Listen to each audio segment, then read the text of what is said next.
Et donc, bonjour.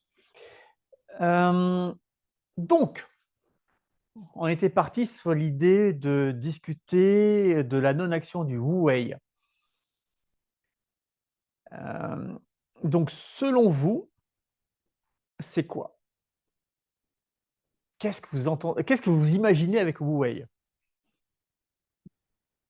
C'est non agir après avoir agi. Ouais, concrètement, enfin, plus. Ce n'est pas ne rien faire, c'est suivre ce qui arrive ou ce Non, que pas tout euh, à fait. euh, Alors, voir Bonjour les à tous, est-ce que vous opportunités, m'entendez? nickel. Alors, c'est pas suivre ce qui arrive. c'est voir Oui? ce qui arrive. Alors, c'est pas non plus voir ce qui arrive. Par exemple, suivre ce qui arrive, on pourrait être juste dans de l'acceptation, donc juste dans du lâcher-prise. On pourrait juste être dans l'idée de il y a une météorite qui tombe dans mon jardin, bon ben voilà, elle est tombée dans mon jardin. Tu vois, je fais avec les choses. Ce serait, par exemple, ça peut être du lâcher-prise, mais ce ne serait pas de la non-action. La non-action, ça ne peut pas être voir ce qui arrive, et ça ne peut pas être vraiment aller avec les choses. Ça, alors, ce Ag- serait quoi? Allez-y, allez-y. Agir en fonction des chuchotements de la vie. Alors, oui, mais non. Tu vas comprendre, tu vas comprendre. Ça, ce serait l'adaptation. Ah, c'est les conséquences de Attends, ce attends, attends, que juste je finis parce que je lui ai quand même dit qu'il avait dit une connerie, donc quand même. Donc, c'est 50%, tu as 50% raison. En fait, ce que tu décris, ce que je pense que tu décris, disons plutôt, c'est l'adaptation, c'est-à-dire agir en fonction de ce que la vie te montre, te chuchote, t'indique. Ok. Et il manque de petites choses derrière. Ça, pour moi, enfin pour nous, c'est ce qu'on appelle l'adaptation. Et l'adaptation, c'est 50% du Wu-Wei, 50% de la non-action et 50% du lâcher-prise, d'accepter le monde tel qu'il est. Donc, ce n'est pas exactement ça. Ça va se rapprocher, bien sûr. Et j'ai coupé quelqu'un, enfin, quelqu'un a essayé de me couper, malheureusement, et je l'ai recoupé. Vas-y, Véro. c'est les conséquences de ce que tu as mis en place. C'est-à-dire que tu n'as plus rien à faire, c'est déjà préparé avant. Enfin, c'est déjà en place avant. Non. Euh, Parce que ça voudrait dire que c'est un truc un peu statique, que euh, c'est la conséquence, c'est ce qui arrive. Voilà, c'est là. Ah, Euh, Ça ne peut pas être ça. N'oubliez pas, c'est une qualité taoïste. Est-ce qu'une qualité taoïste, ça peut être les conséquences de tes actes? non, Ok, tu vas aux toilettes, d'accord? Est-ce que ce qui sort, c'est une qualité taoïste? Non, non. non. Déjà, c'est pas bon, voilà, d'accord? Pour revenir à des choses simples, hein, ça marche très bien. Euh, c'est Bon, ben, c'est forcément être à quelque ta chose, place. c'est forcément quelque chose qui est en rapport avec soit un positionnement, soit une action. Positionnement, c'est, on va dire, c'est une action intérieure, d'accord? C'est en toi, ça ne se voit pas de l'extérieur, ça ne se voit pas trop de l'extérieur. Ou une action, c'est quelque chose qui se voit à l'extérieur. On va dire ça comme ça. C'est soit quelque chose qui est nei, soit quelque chose qui est why. Soit c'est interne à ton esprit, d'accord? Et oui, donc ça peut se voir à l'extérieur, parce que si tu es en train de réfléchir, tu peux être comme ça. Tu es en train de réfléchir, ça se voit à l'extérieur. Bon, d'accord. Mais l'action est soit prise à l'intérieur, donc interne, soit est à l'extérieur. Ok, Vas-y. donc c'est ton action qui est placée au bon moment et en fait, comme tu l'as fait sans effort, c'est en gros une non-action. Enfin, Non. oh putain. Alors non, mais on y est presque, on y est presque, on tourne autour, on y est presque. En fait, ce que tu dis se rapproche, c'est ça. Ce que tu dis, ça se rapproche de ce que disait Vincent. Ça se rapproche de l'adaptation. Ah, Pourquoi? Parce que tu as dit, au bon moment. Ok. Si je parle d'une action qui est faite au bon moment, ça sous-entend que je place mon action dans un référentiel qui est le monde. Bon moment, ça veut dire bon moment dans l'espace, mais c'est bon moment dans le temps. Par exemple, j'en sais rien moi, je suis avec mes skis et je cherche à skier. Il faut à la fois que je sois au bon endroit, plutôt dans une montagne, d'accord? On va généraliser. Hein, je sais qu'on peut skier sur des zones plates, en Antarctique, tout ça, je le sais. Hein, mais on va dire, on simplifie, plutôt sur une montagne et plutôt en hiver quand il y a de la neige. D'accord? Donc ça sous-entend une liaison fine avec le monde matériel, temps et espace. Ça peut être aussi lié à la culture de l'endroit, dans l'espace, et le temps, ça peut être une période, ce n'est pas forcément quelque chose de calendaire, ça peut être enfin, ça peut être une période, une époque, d'accord? Donc, à partir du moment où tu fais cette liaison-là, tu es dans l'adaptation. Enfin, tu cherches à être dans l'adaptation.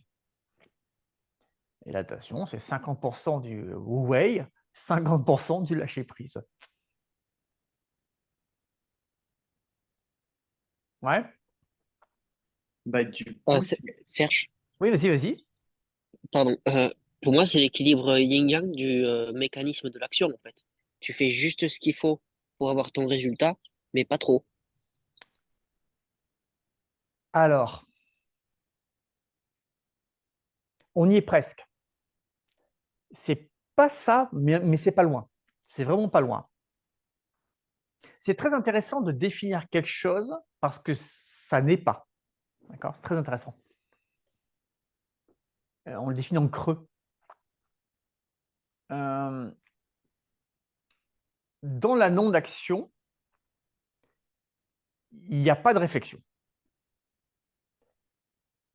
On est tourné vers une action à l'extérieur de nous. Donc, on est tourné vers le Tze, la volonté, l'expression de qui on est. Donc, il n'y a pas de réflexion. Je suis d'accord sur l'équilibre yin-yang. Je suis à 100% d'accord avec ça. Je ne peux pas dire le contraire. Mais ce n'est pas le partisan du moindre effort non plus. L'équilibre yin-yang, c'est pas. Il y a l'expression anglaise, c'est cutting it fine. Tu fais juste ce qu'il faut, mais pas plus. Genre, j'ai 10 sur 20, allez, c'est bon, j'ai assuré le bac. Tu vois le truc? C'est pas ça, la non-action. C'est pas en faire le moins possible, mais avoir 10. C'est pas ça. Mais je suis d'accord sur qu'il y a un équilibre yin-yang dans la non-action. Absolument. Et plus tu es dans la non-action, plus cet équilibre est parfait. Contraposé, moins cet équilibre est parfait, moins tu peux être dans la non-action. Donc, si tu forces trop, par exemple, je ne vois pas qui pourrait faire ça, mais si tu forces trop, tu ne peux plus être dans la non-action. Et ça, on s'y attend un peu moins, si tu ne forces pas assez, tu ne peux pas être non plus dans la non-action.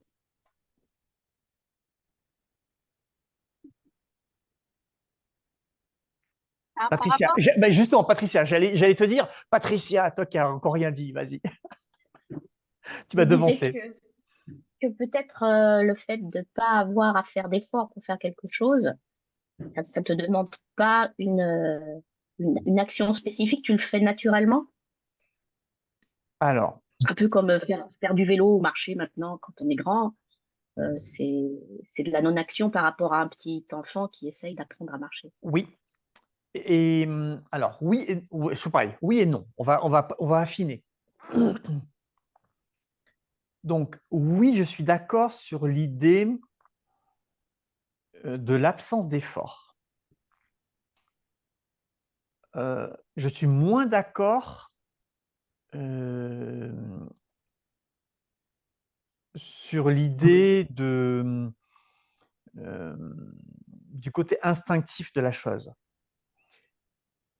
On est en train de pinailler là, d'accord? On est vraiment en train de. Enfin, je suis vraiment en train de pinailler. Hein, voilà. Vraiment. Hein, puisque c'est un exemple que j'aurais pu prendre. D'accord? Que je prends pour faire comprendre aux gens. Donc, j'aurais très bien pu prendre cet exemple-là. Ok?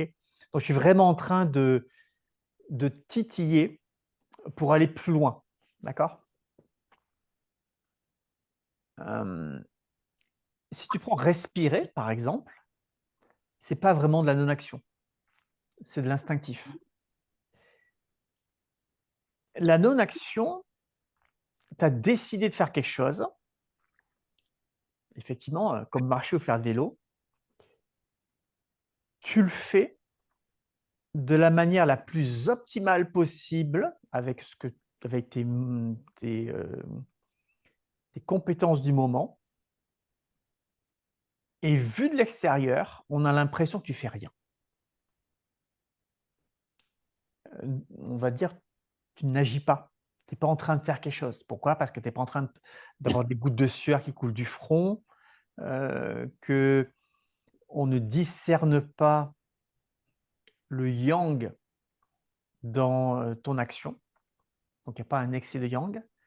On ne discerne pas non plus de la mollesse, donc un déficit de yang ou un excès de yin. On ne discerne rien.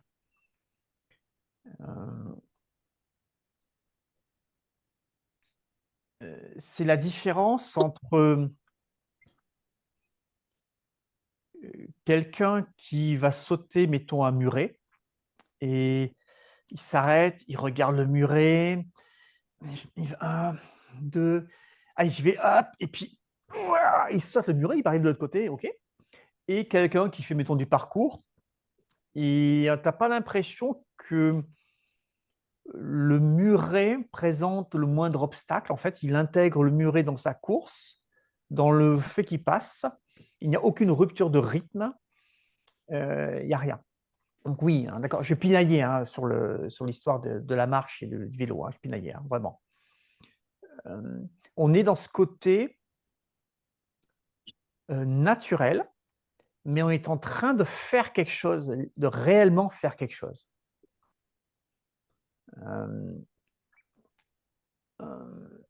Donc on a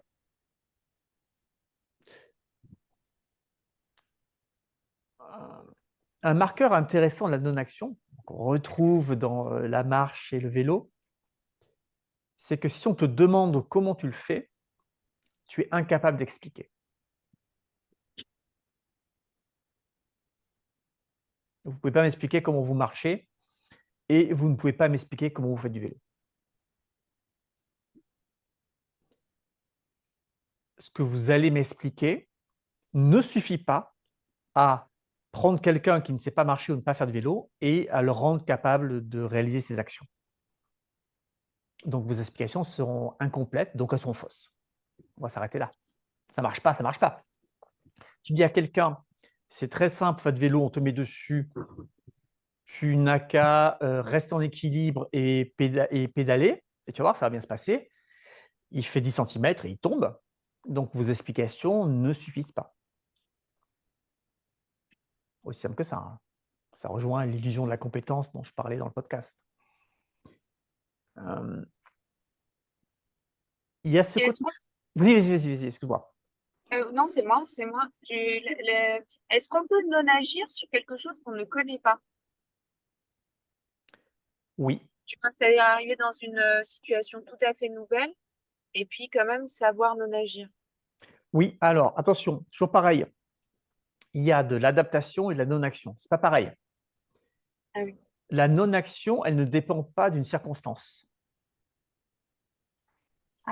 L'adaptation dépend d'une circonstance. Donc, les deux sont liés. Si tu n'as aucune non-action, ça va être dur de t'adapter. Ok. Maintenant, il se peut que tu compenses dans une situation donnée une faible non-action par une grande capacité à lire la situation et à trouver le chemin, inconsciemment, hein, le chemin de moindre effort. Oui. La non-action, c'est l'eau. On en a parlé lorsqu'on était en stage, là. C'est vraiment l'eau. Tu as un torrent de montagne, ou un fleuve, d'accord, de l'eau, d'accord, l'eau qui court, pas la flaque boueuse, d'accord, Oui. avec les moustiques, tout ça, on ne parle pas de ça, on parle vraiment du torrent. L'eau courante. L'eau courante, elle va creuser des canyons, elle prend son temps, mais elle va creuser des canyons, elle va araser des endroits, elle va, d'accord, elle peut emporter des villes, elle peut faire pas mal de choses. Elle contourne systématiquement les obstacles par le plus court chemin possible. Vous avez une grosse caillasse au milieu du torrent, le torrent va se scinder en deux, ou pas, il peut passer par-dessus aussi, ou par-dessus, s'il a la place, mais il va prendre il va prendre, comme si c'était une personne, c'est pas une personne, hein, bien sûr, mais les lois de l'univers, les lois de la physique font que le chemin va être optimum par rapport à ces lois. Et toi, tu vois ça, tu dis, on ne peut pas faire mieux en fait. C'est naturel, on ne peut pas faire mieux. Petit à petit, l'eau va en plus défoncer abraser le rocher pour qu'il disparaisse et qu'il y ait encore moins de friction. Et c'est ça la non-action. C'est-à-dire que tu vois la rivière, tu dis, bah, ouais, ça te paraît normal qu'elle coule là. Tu ne vois pas où est-ce qu'elle coulerait ailleurs. Il y a un creux, l'eau passe par là, il y a une caillasse là, elle fait le tour de la caillasse, bah oui, ça te paraît normal. Si toi, on te demandait par où l'eau va couler alors qu'elle n'a pas encore coulé, tu te tromperais sans doute. Parce que tu ferais une réflexion intellectuelle. Voilà. Donc, on n'est pas du tout dans un truc intellectuel, on est dans un mécanisme qui est celui de l'eau, du torrent. Hein. Pas de l'eau yang, pas de l'eau yin, pas de la flacasse. Ouais, ça vous va? Oui, oui. Et-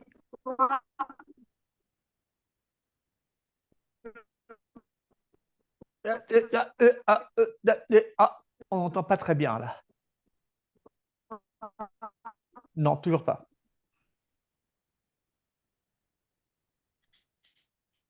Bon, ça va peut-être revenir. Toujours pas. Non. Toujours pas. Non, il faut que tu bouges et que tu te mettes ailleurs. Là. Ou alors c'est du morse, mais je ne connais pas bien mon morse. Hormis SOS, je ne connais rien d'autre. Donc,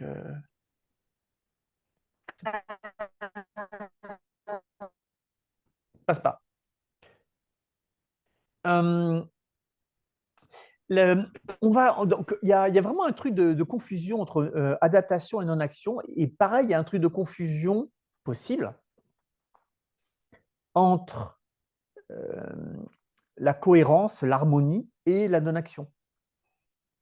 L'harmonie, c'est agir dans le monde en harmonie, en cohérence, en fonction de qui on est. Donc, c'est la meilleure manière d'agir. Mais ce n'est pas la non-action. Dans la non-action, il y a un marqueur autre que ce qu'on a dit. Je ne crois pas qu'il ait été évoqué encore. Peut-être que Cyril l'a dit. Si c'est le cas, je suis désolé. Mais il y a un marqueur, à mon avis, qu'on n'a pas évoqué. Quelque chose d'atypique, comme dirait Attila. Quelque chose qu'on ne retrouve pas ailleurs, dans les autres qualités. Tu parles il n'y a pas de regret, il n'y a pas d'inquiétude, ce genre de choses? Alors, non, parce que, par exemple, si on prend le regret,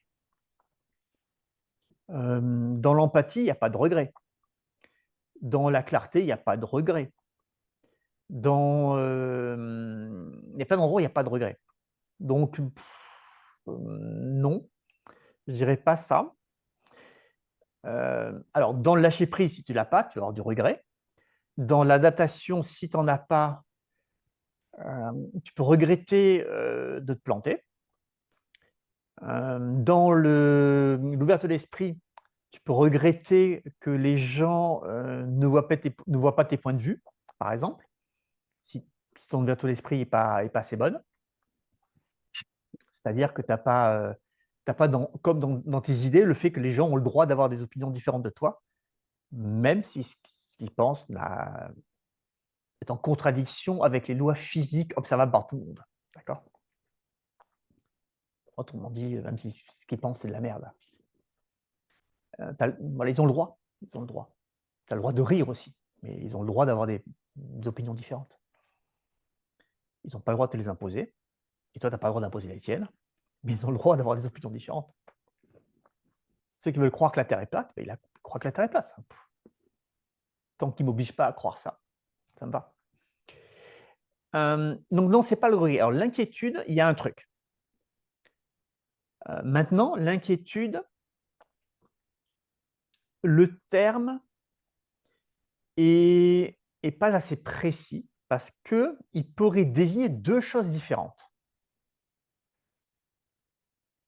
Quand, par exemple, le soir, tu réfléchis, tu es dans ton lit, tout ça, et tu réfléchis à la journée du lendemain où tu as une liste de tâches qui est SACOM, un million de trucs. Monter la masterclass de hier soir, ta liste qui est comme ça, tu sais. Et que tu réfléchis beaucoup.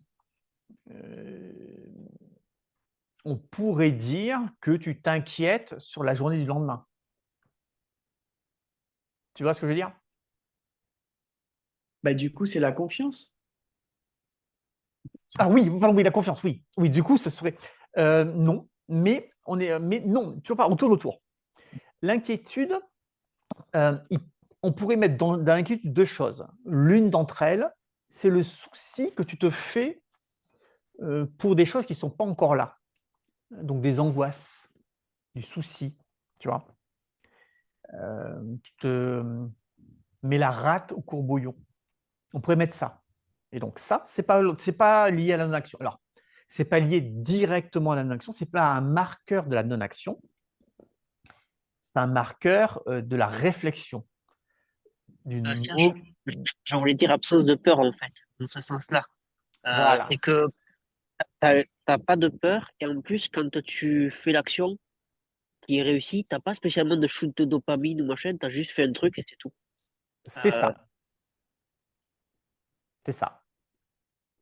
C'est-à-dire que inquiétude, tu vois, il y a ce côté où moi je le vois plutôt de côté du yi, l'inquiétude. Je m'inquiète pour des choses, donc j'y réfléchis. Si tu t'inquiètes, il ne peut pas y avoir de non-action parce que l'inquiétude va créer de la peur.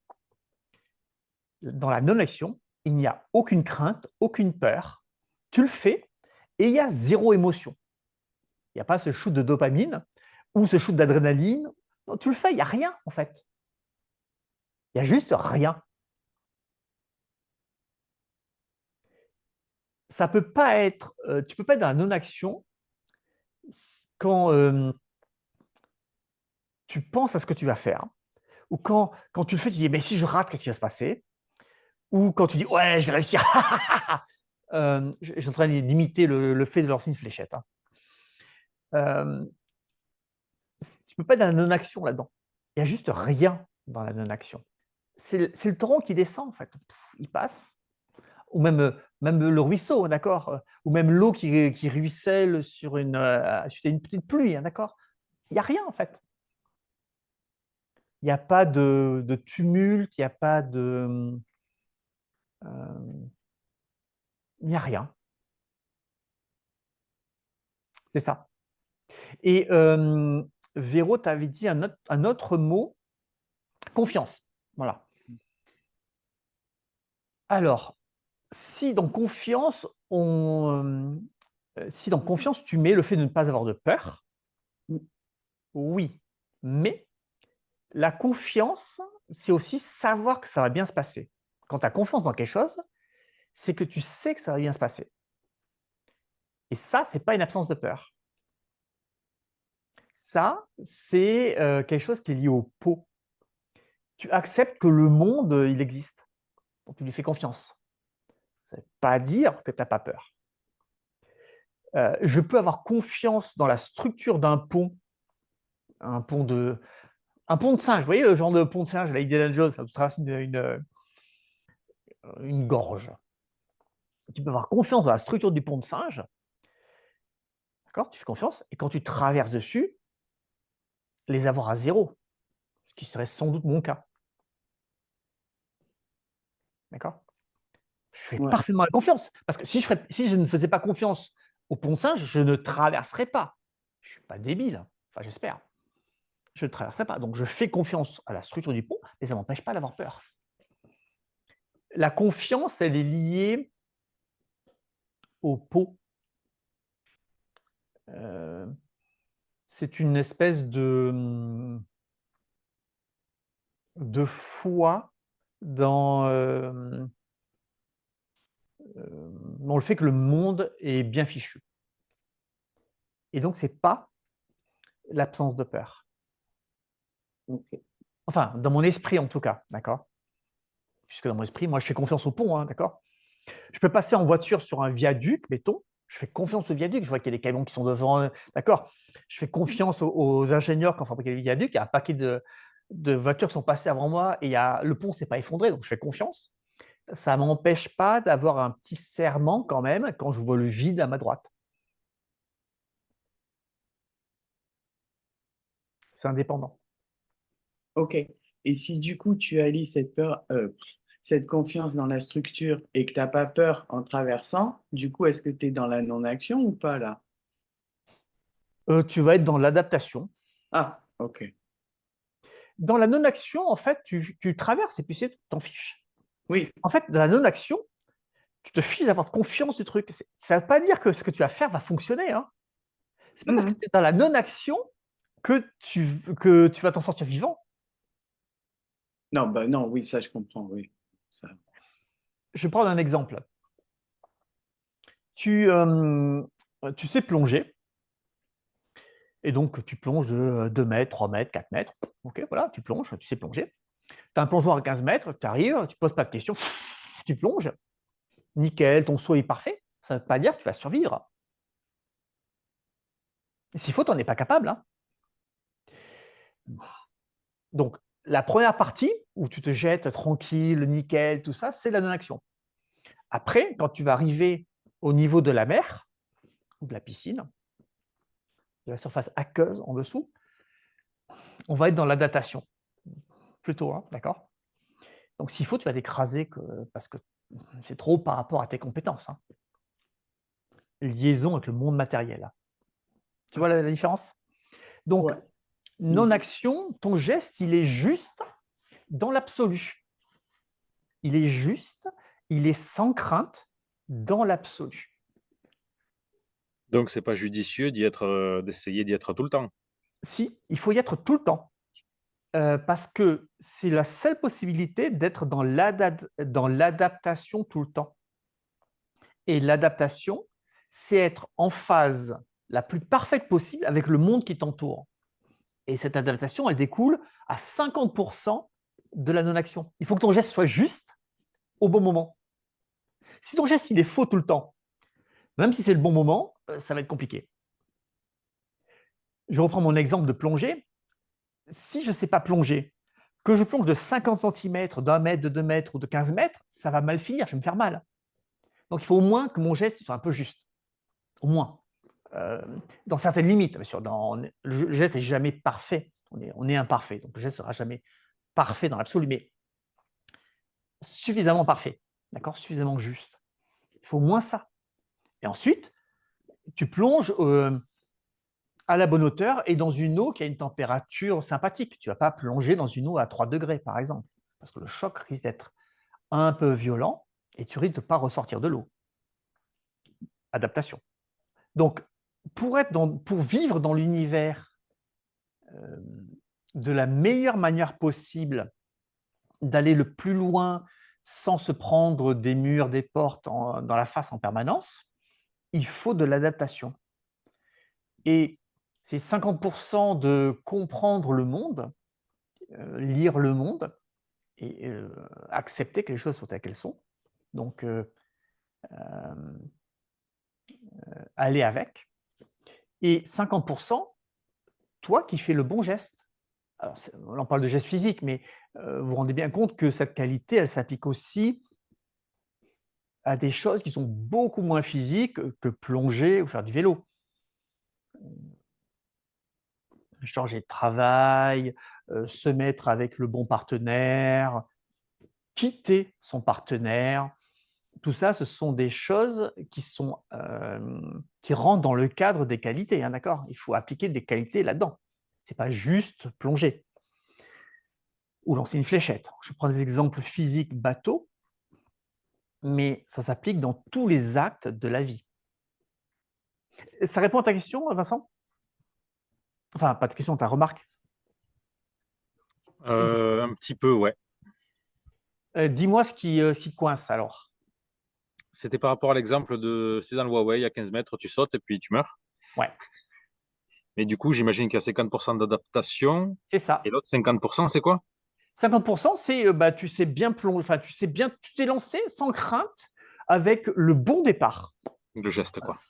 Ouais, non, ça Donc, répond. voilà, le bon geste. Au début, tu avais le bon geste, sauf que ton bon geste n'est pas assez bon pour une chute de 15 mètres.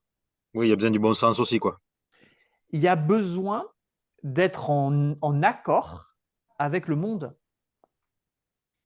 Du coup, ça répond. Le bon sens, c'est une lecture du monde, une lecture la plus saine possible du monde. Ça va de choses physiques, comme ça, à des choses plus sociales. Je suis à un enterrement, mettons, tout le monde est triste, je ne vais pas me mettre à rire très fort et à raconter des blagues un peu vulgaires. J'aurais mal lu la pièce, mal lu l'ambiance, tu vois. Donc c'est à tout niveau, hein. C'est cette lecture du monde à tous les degrés de lecture du monde. Ton geste peut être parfait. Par exemple, raconter des blagues de salace vraiment minables, d'accord, mettons, ça peut être parfait au bar PMU du coin, mais justement, à cet enterrement où tout le monde est triste parce que la personne est réellement triste parce que la personne qui est partie, enfin, voilà. Bon, passons. Tout le monde est réellement triste pour des raisons à la con. C'est pas le bon moment de le faire. Le geste peut être parfait, mais pas au bon moment. De même, ton plongeon peut être parfait, mais si tu plonges depuis ta fenêtre dans ta pelouse, ça va mal finir.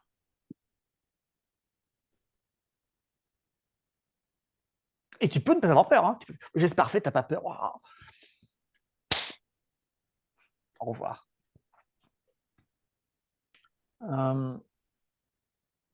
Donc, il y a vraiment deux aspects. Et il ne faut pas confondre les deux parce qu'on peut tricher. On peut croire qu'on a de la non-action parce qu'en fait, on s'adapte en permanence et on cherche le chemin de plus faible résistance. Et en fait, on évite systématiquement, on peut se voiler la face par rapport à ça, on évite systématiquement des choses qu'on ne sait pas faire. Et donc, on croit que tout se passe bien. Mais non, c'est juste qu'on les a esquivés avec de l'adaptation. On va ailleurs. Ce qu'on peut voir beaucoup, par exemple, dans tout ce qui est développement personnel, un terme fourre-tout un peu galvaudé, où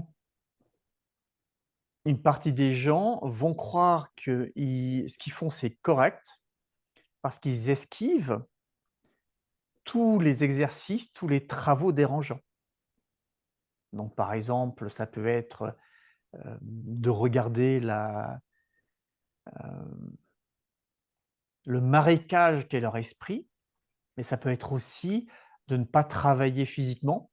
Leur corps est faible, ils refusent de travailler physiquement, ils ne veulent pas, ils évitent ça. En disant oui, mais moi, ce n'est pas ce qui m'intéresse, moi, je veux développer mon esprit et l'amour dans l'univers. Et en fait, ils mettent ça de côté. Et, euh, et là, en fait, ça montre quoi? Ça montre des peurs. Ça montre que tu as peur de ne pas être capable de faire un truc. Et dans les faits, tu n'en es pas capable. Donc, tu n'as pas de non-action, en fait. La non-action, ce serait, je ne sais pas faire, je le fais. À mon niveau, d'accord? La non-action, ce n'est pas d'être champion olympique. C'est d'avoir le geste le plus parfait pour soi. Donc, tu as 95 ans et tu n'as jamais fait de sport ou tu n'as jamais fait d'activité physique intense, tes gestes parfaits seront sans doute moins bons qu'une autre personne. Mais ce n'est pas pour ça qu'ils ne seront pas parfaits pour toi. C'est ce qu'il faut chercher à faire, hein, d'accord? Aller vers sa perfection. C'est le maximum de ce qu'on peut faire à un instant donné. Là, on prend toujours des exemples un peu théoriques, un peu parfaits. Mais bon, voilà, vous voyez l'idée, quoi. Oui, vas-y, Michel. Oui, donc bonjour Serge. Euh,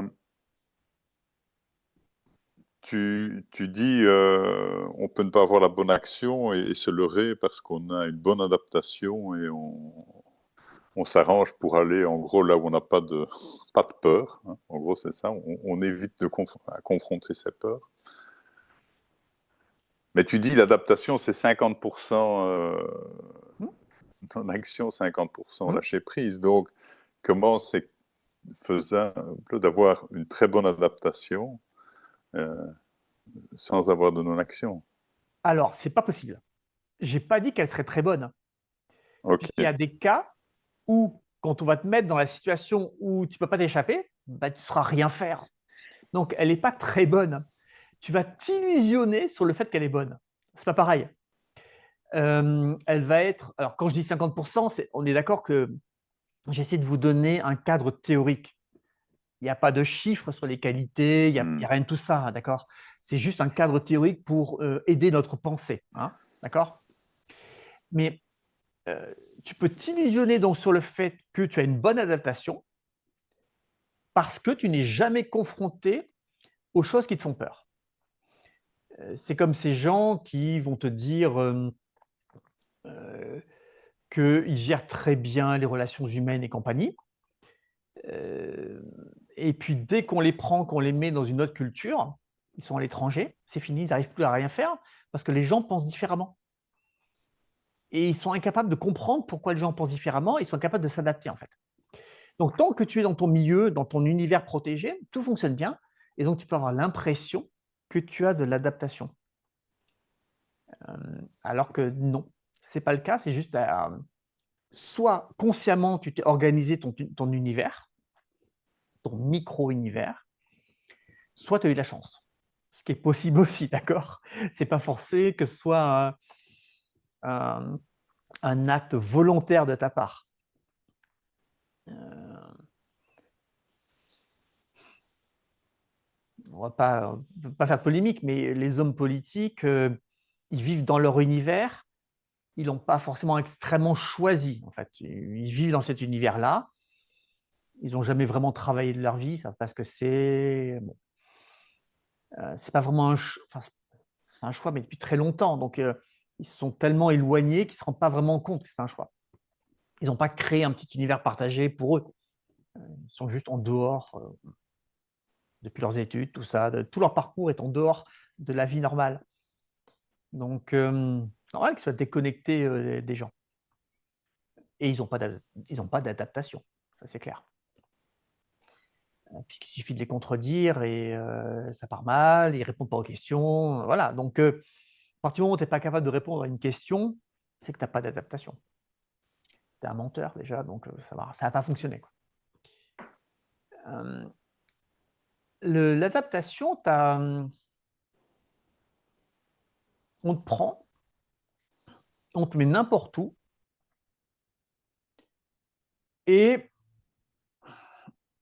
tu sais que tu vas t'en sortir. Ça ne veut pas dire que tu vas t'en sortir vivant, intact. Ça veut dire que tu vas t'en sortir du mieux possible. Tu sais que tu t'en tireras le meilleur parti en fait, de la situation. Si on me prend comme En jet du fonction de volcan, je vais qui on est. mourir. Je vais en tirer le meilleur parti, je vais mourir. Voilà. Mhm. D'accord? Je ne vais pas marcher sur le volcan, marcher sur la lave et sortir. D'accord? Je vais crever. C'est évident. Et ce, quelle que soit la situation, en fait. Tu as ce truc-là. Et donc, j'ai encore une question ou une réflexion. Si. Avant Oui. la... Je réfléchissais un petit peu au sujet, je me suis dit, tiens, quel est le lien entre silence mental et non-action? Tu en as parlé, en gros, on ne peut pas avoir l'un sans l'autre. En tous les cas, on ne peut pas avoir la non-action sans une forme de silence mental. Mais alors, je me posais la question, est-ce que la réciproque est vraie? Est-ce qu'on peut avoir le silence mental si on n'a pas du tout la non-action, tu Oui. vois? Puisque... Ok. Oui, tu peux. Mais tu vas l'avoir quand tu ne bouges pas.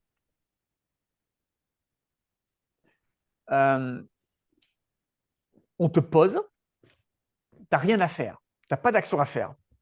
Donc, il n'y a rien, il n'y a pas de peur, puisqu'on te demande de rien faire.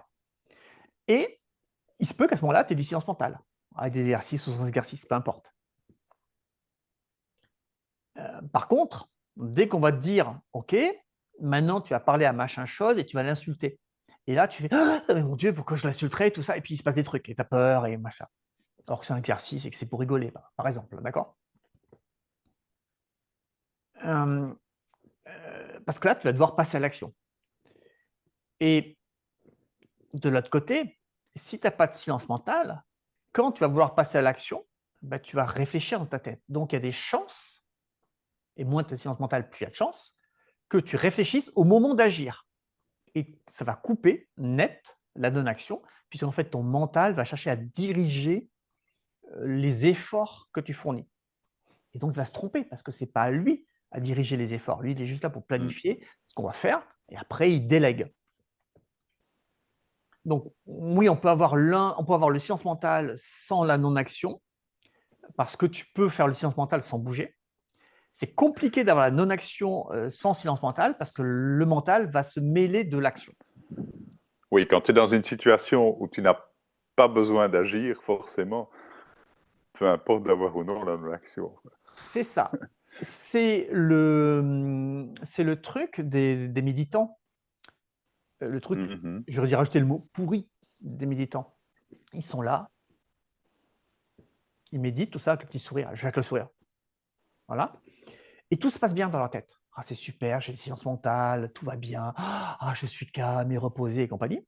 Ils sortent dans la rue, on leur coupe la route, il se passe des trucs et ils commencent à s'énerver. Mhm. Il y a un problème, hein. Il y a un problème. Oui, mais quand je médite, je suis super bien. Ouais, génial, mais en dehors. Et puis après, c'est les gens qui vont dire, oui, mais alors là, je ne sais pas, je dois faire ça, et puis j'hésite entre tel truc et tel truc. Ouais. Tu as peur. C'est normal, hein, il n'y a pas de mal, d'accord? Il n'y a pas de, tu n'es qu'un être inférieur, tu as peur, c'est pas ça. Il faut juste se rendre compte du déséquilibre, hein. Okay, c'est juste ça. Hein. C'est pas un jugement d'un être qui est plus grand que les autres, d'accord, il n'y a pas de ça. Hein. Normalement, une qualité, tu l'as tout le temps. Et donc, le méditant peut se leurrer, par exemple, la personne qui ne fait que de la méditation, ce qui serait donc une erreur. Ça nous amène à ça, hein. Ne faire que méditer, pardon, d'accord, c'est une erreur. Parce que ça peut vous illusionner sur vos capacités. Vous pouvez développer certaines capacités, et ensuite, quand vous êtes dans votre fauteuil, sur votre petit coussin zazen, machin, avec vos encens, avec les petites musiques, avec tout votre décorum, ça peut vous donner l'illusion que votre esprit est calme, que vous êtes quelqu'un d'éveillé, de ceci, de cela. Et quand vous devez vous mettre en action dans le monde réel et donc vous confronter à la résistance du monde réel, il n'y a plus personne. Vous n'êtes juste pas entraîné à faire ça. C'est pour ça qu'il ne faut pas que méditer. Et ceux qui connaissent un peu le schéma de l'esprit, ils voient très bien pourquoi. Parce qu'on ne bosse qu'un morceau. Ça ne peut pas fonctionner. C'est un peu comme si je ne travaillais que mes bras. Imaginons. Ou non, que mes bras, mettons. Je suis assis toute la journée et je fais que des exercices de musculation, d'étirement, qu'avec les bras. Je fais que ça. D'accord? C'est les seuls que je fais. Et mes jambes, je ne les travaille jamais. Est-ce que ça ne va pas poser un problème à un moment ou à un autre? Quand au bout d'une semaine à faire que ça, je me lève, est-ce que je vais tenir sur mes jambes? Non. Ça crée un déséquilibre. On ignore une partie de qui on est, là, une partie de notre corps. Donc, ça ne peut pas marcher. On ne peut pas juste méditer. Il faut le faire. Je ne dis pas le contraire, je suis le premier à pousser dans cette direction. Hein. Mais ne faire que ça, c'est stupide. Parce qu'en fait, tu fais 50% en étant gentil, hein. En étant ultra gentil, c'est-à-dire qu'en étendant le Shen Gong à tout ce qu'il est censé faire, pas juste je me pose et cherche le silence mental, hein, mais tout ce qu'il est censé faire, donc aider à la clarté, donc la compréhension de qui on est, aider à l'ouverture d'esprit, c'est-à-dire à lâcher ses préjugés et accepter qu'on ait tort, qu'on ait raison, qu'on ait tort, que les autres aient raison, que l'autre ait tort, accepter d'écouter les arguments des autres. Donc, si j'étends à tout ça, c'est que 50% du taf. T'es qu'un demi-humain. Hein.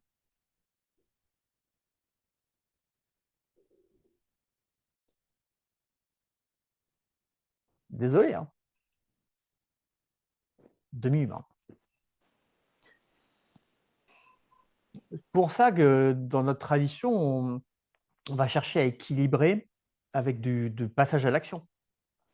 Dans mon physique, hein, pas juste je passe à l'action parce que je vais m'asseoir pour méditer. D'accord? Avec l'exercice physique. Avec la confrontation au monde réel, avec des choses comme ça. Parce qu'on en a besoin. Et ce qui est cool, c'est que le monde nous donne des exercices, nous donne des situations, il nous met en situation, il nous amène sur un plateau d'argent, si vous avez envie, des moments pour travailler.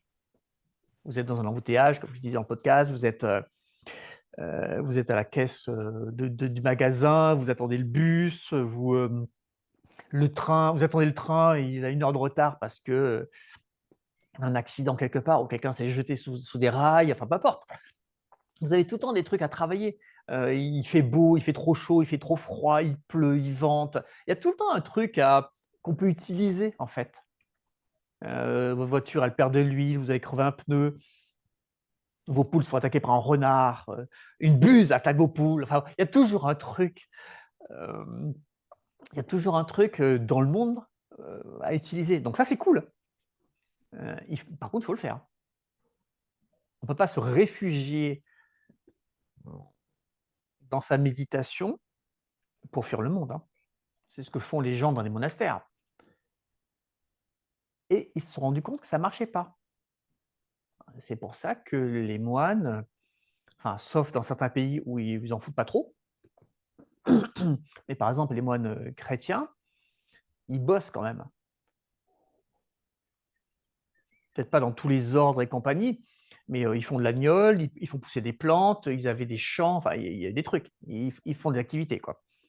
C'est marrant d'ailleurs qu'ils fassent de l'agnole. Hein. C'est assez comique. Il y a des trucs derrière, mais c'est marrant. Un truc qui défonce les gens, c'est quand même marrant que les moines le fassent. Quoi. Il y a un petit côté ironique derrière que je ne peux pas m'empêcher de relever. C'est un peu comme s'ils faisaient pousser du cannabis ou s'ils faisaient de la méthamphétamine. Alors, effectivement, les moines bouddhistes en Thaïlande, par exemple, ils font de la méthamphétamine. Il y a eu des trafics de drogue qui ont été démantelés. c'est assez amusant. Donc des bouddhistes qui font de la meth. Pourquoi pas? Pourquoi pas? Je ne vais pas leur jeter la pierre. Il y a des taoïstes qui ont participé au trafic d'opium, donc je ne vais pas leur jeter la pierre. Ok, voilà. J'en connais. Enfin, j'en connais dans le passé, hein, d'accord, mais pas personnellement. Mais voilà.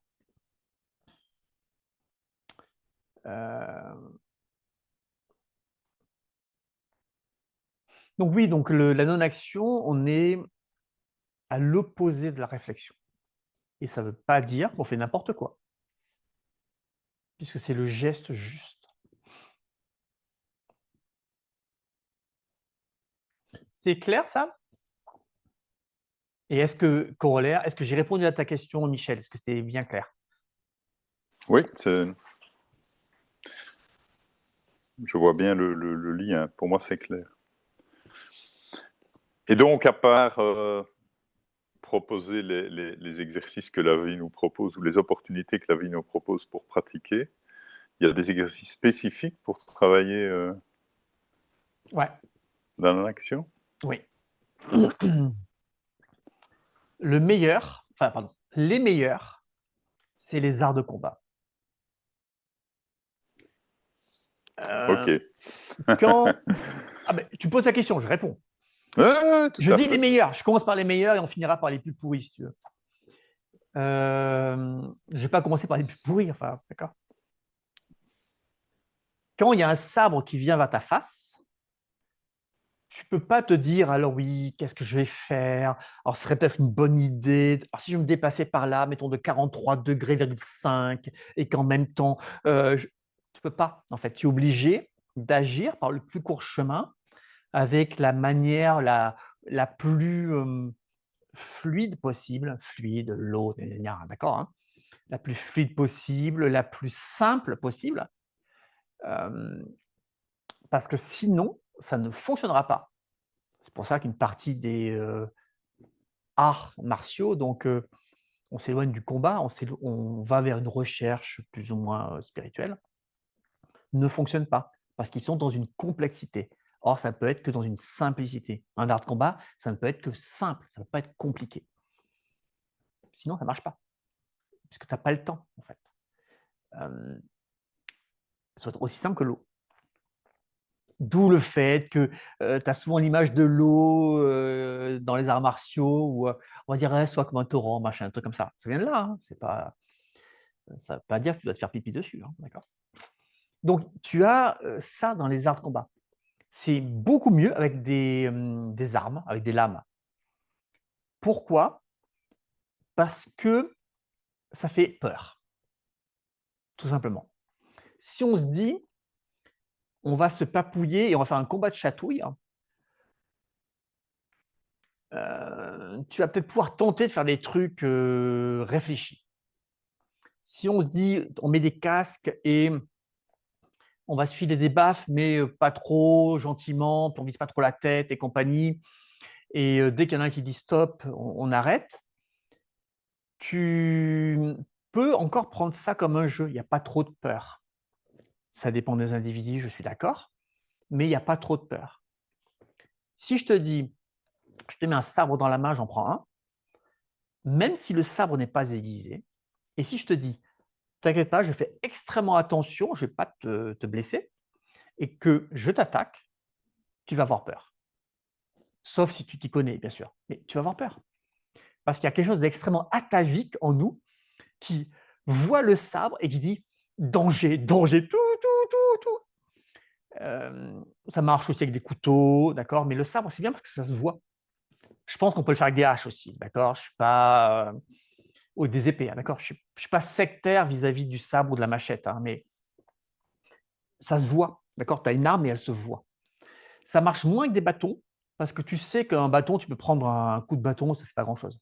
Ça marche, hein, et la plupart des gens vont avoir peur, mais bon, ça va, quoi. La lame, non, il y a un truc, même si elle n'est pas aiguisée, tu le sais, hein, il y a un truc qui fait ouf.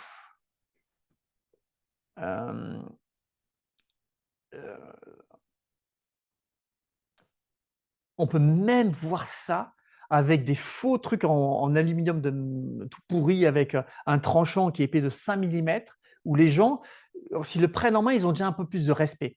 On peut déjà le voir avec ça, alors qu'en fait, c'est comme un bâton, sauf qu'il est brillant. Hein.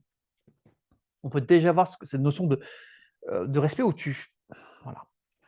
Donc ça, c'est le truc idéal. Le travail des arts de combat et le travail des armes. Le travail des armes, art de combat en dessous. Et tu peux le voir dans l'idée que, aussi,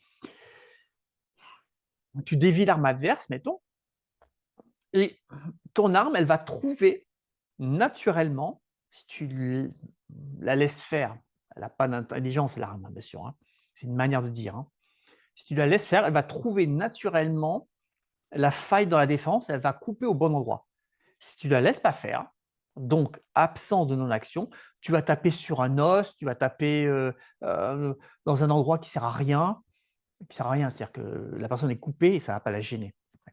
Et pareil, dans un os avec une lame, ça va faire super mal, mais les dégâts vont être minimes, puisque la lame va être arrêtée. Ça va faire super mal, on est d'accord, hein, mais ça va être minime. Donc si tu laisses faire, ça va aller nickel. On va être dans la non-action. Et ça va t'entraîner vraiment à la non-action. Bon. On va descendre d'un cran. Qu'est-ce qu'on pourrait faire en dessous? Tous les sports un peu dangereux. Alors, il y a juste un bémol, il y a plusieurs bémols à ça. Le premier, c'est qu'il ne faut pas se blesser, hein, d'accord? Donc c'est pareil pour les arts martiaux. Quand tu travailles, ou les arts de combat, quand tu travailles en art de combat, il faut faire en sorte que tu ne te blesses pas, pour pas que ce soit contre-productif, hein, bien entendu. Hein. Donc là aussi, mais sauf que là, c'est un sport, tu es parfois tout seul. Si je prends par exemple du parachutisme, du base jump, du ski, ou n'importe quoi, d'accord? Tu peux être tout seul et te blesser bêtement. Donc tu prends un sport qui demande d'accepter de faire quelque chose. Alors, on ne va pas prendre les billes où tu acceptes de tirer la bille, hein, parce qu'il n'y a pas de peur à avoir quand tu tires ta bille. Hein. Donc, quelque chose qui monopolise plutôt tout le corps. Pareil, tu ne vas pas prendre le tir à l'arc. Il vaut mieux quelque chose qui monopolise tout le corps. Et où il y a un peu de danger. Donc, un peu de vitesse, c'est pas mal. Un environnement voilà, où il faut faire attention, on va dire. Mais la vitesse, c'est bien, c'est vraiment bien, parce que tu n'as pas le temps de réfléchir. Si c'est, quand je dis un environnement, il faut attention, il ne faut pas le prendre dans le sens, un environnement où, en réfléchissant, je m'en sorte. Quand tu es à ski, tu ne peux pas vraiment te dire, sur une pente, hein, bien sûr, parce que sur du plat, tu peux, et sur une pente, et en fonction du degré de la pente, tu peux de moins en moins te le dire, tu ne peux pas réfléchir vraiment à ce que tu vas faire. Tu es obligé de faire des choses en réfléchissant le moins possible. Alors, tu vois la situation, tu vois qu'il y a des gens devant toi, mettons, et tu as dit, je vais plutôt m'aller me prendre les arbres à gauche plutôt que de me percuter les gens qui sont devant. Donc, tu fais un choix, et après, tu le fais comme tu peux, d'accord? En fonction de ton niveau, tout ça. Ça, c'est plus proche de mon niveau, par exemple. Ouais. Donc, ça, c'est pas mal. En dessous, tu vas chercher tous les sports où tu risques rien. Donc, le tir, avec les armes à feu, c'est très bien. Parce que mine de rien, quand tu n'as jamais tiré, qu'on te met un Glock dans les mains et qu'on te dit d'avancer sur une cible, de t'arrêter, mettons, à 5 mètres et de tirer 2 balles dans la tête de la cible en carton, ben mine de rien, il se passe un truc. Donc ça, c'est super. En plus, il y a une notion de danger qui n'est pas liée à la situation réelle, parce que tu vas tirer dans un bout de carton, mais liée au respect que tu portes à l'arme, parce que l'arme en elle-même est dangereuse. Si tu fais n'importe quoi, si tu ne fais pas n'importe quoi, elle ne présente aucun danger. Aucun pistolet n'a jamais tiré tout seul comme ça parce qu'il avait envie. Donc l'arme n'est pas dangereuse en elle-même, c'est parce que toi tu fais n'importe quoi que c'est dangereux. Donc chaque fois que tu la prends, brusquement, il y a du danger parce que tu peux faire n'importe quoi. Et donc, ce genre de truc, ça, c'est intéressant. Alors, en France, c'est pas trop faisable. Enfin, peut-être à certains endroits, mais en Suisse, c'est faisable. Il y a des gens qui font ça. En France, peut-être, sous le manteau ou discrètement à droite à gauche. Tu peux faire du tir instinctif à l'arc. Il y a plein de choses comme ça qui sont assez sympas, où ça va demander à un instant donné, lancer les haches, c'est bien, ouais. Moi, j'adore lancer les haches. J'adore. D'ailleurs, ça fait penser, il faut que je remonte plein de fers de hache que j'ai, parce que je fais des petites collections de fers de hache. Donc, j'ai plein de manches à remonter là. J'adore lancer les haches, c'est super. Parce qu'il y a ce côté où tu dis, tu as un truc lourd dans la main, et il va falloir l'envoyer. Et si tu réfléchis, il y a tout qui freine en fait. Donc, tu es obligé d'y aller, et c'est tout le corps qui va. Tu ne peux pas faire juste « Ah, je lance la hache ». Ça va faire « poc », elle va tomber devant. Si je pense pendant lancer, elle part en vrille. Oui, c'est ça. Normalement, tu as un axe de rotation comme ça, mais elle peut partir comme ça, ça peut être n'importe quoi. Le lancer des hachoirs de boucher, j'adore ça aussi. Tu sais, les gros hachoirs, c'est super drôle aussi. J'en ai un certain nombre à la maison. C'est pareil, c'est des trucs. Lancer des fléchettes, la fléchette en elle-même, elle n'est pas trop. Elle fait pas peur. Elle nous fait pas peur. Et donc, on peut ne pas avoir trop de respect et donc faire l'action un peu n'importe comment. Là, tu as une hache, mettons, dans la main. Tu es obligé en fait, de respecter la chose. Et il y a un certain climat de peur. Alors, c'est léger, hein, d'accord. Enfin, ça dépend des gens, bien sûr. Mais c'est pas d'accord. Pas parce qu'on prend une hache à la main qu'on se met à trembler, hein. Voilà. Et on ne peut pas la lancer correctement si on ne fait pas un geste juste. Donc, on va avoir, ce qui est intéressant aussi, c'est qu'avec tout ce qui est tir lancé, je ne parle pas du frisbee, hein, parce que là, il n'y a pas de peur avec le frisbee, mais tir lancé, on va être confronté à un retour immédiat. Soit ta hache, elle se plante dans la cible, soit elle ne se plante pas. Soit elle tombe avant, à côté, tu rates. Tu as un retour immédiat. Donc, tu ne peux pas t'illusionner sur ce qui se passe, en fait. Et donc, tu peux te dire tout de suite, attends, qu'est-ce que j'ai fait comme bêtise? Ouais, là, en fait, à un moment donné, j'ai lancé, je me dis, ah, tiens, j'ai crispé quelque chose et tout. Et donc, j'ai cassé mon geste juste. J'ai cassé ma non-action. Donc, ça, c'est très bien aussi. Allez, un cran en dessous. Oui, absolument. La moindre variation d'angle est décuplée par la distance. C'est-à-dire que n'importe quelle erreur va être démultipliée. Tu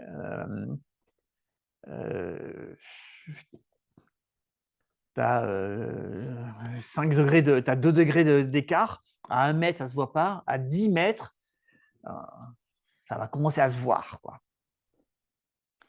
Donc, c'est vraiment bien. C'est vraiment très, très bien.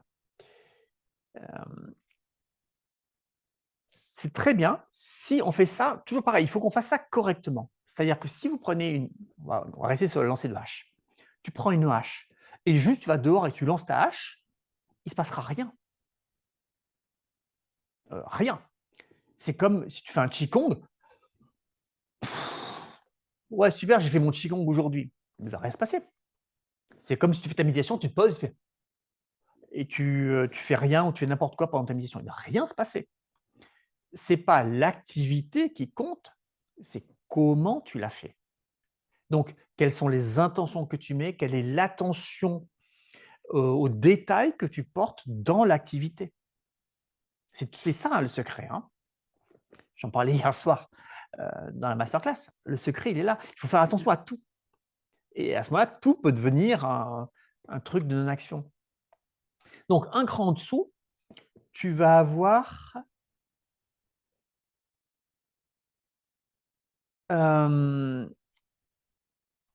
tout ce qui est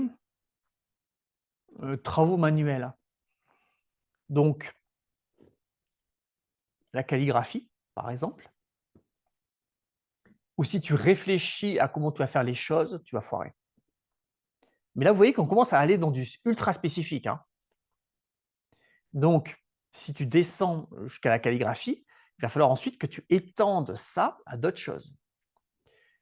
Tu as tous les travaux, mettons du bois.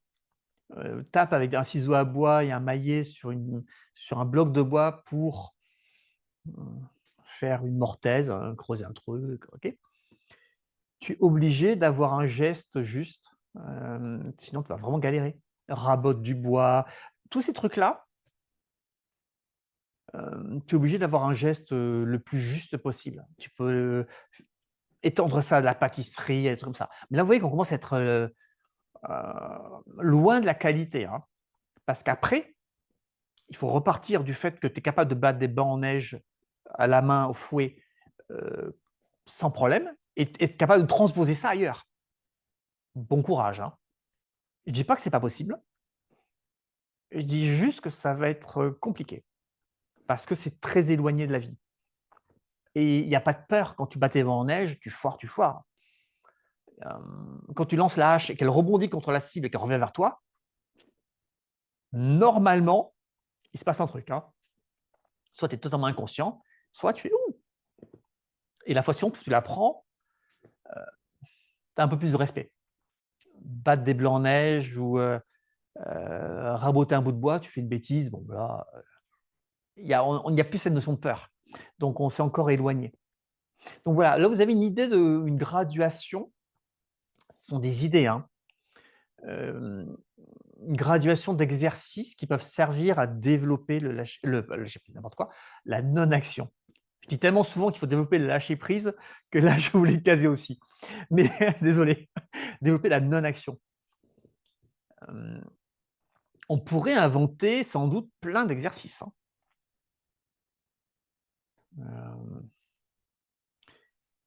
Pour inventer un exercice, c'est simple.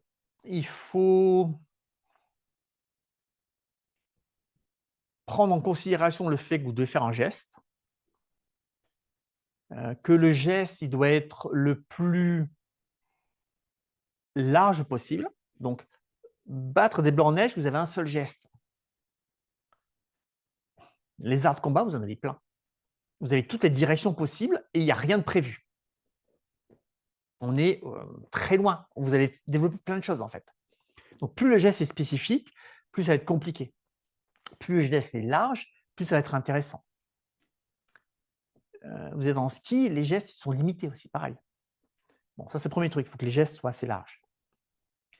Il faut qu'il y ait de la peur.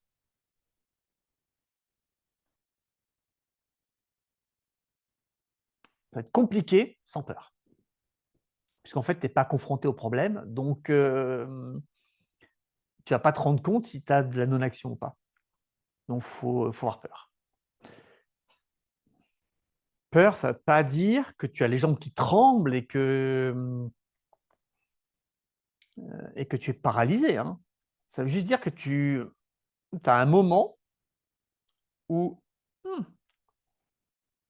as une espèce de, pas forcément de serrement, mais il y a un petit truc qui se passe émotionnel, tu réfléchis, tu hésites, j'y vais pas. Ce petit truc-là, d'accord? Ce n'est pas forcément la terreur ou au flagelle, hein, d'accord? Ouais. Mais il faut ça.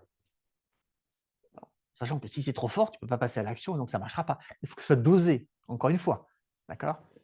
Je ne vous dis pas d'aller faire du MMA, hein, d'accord?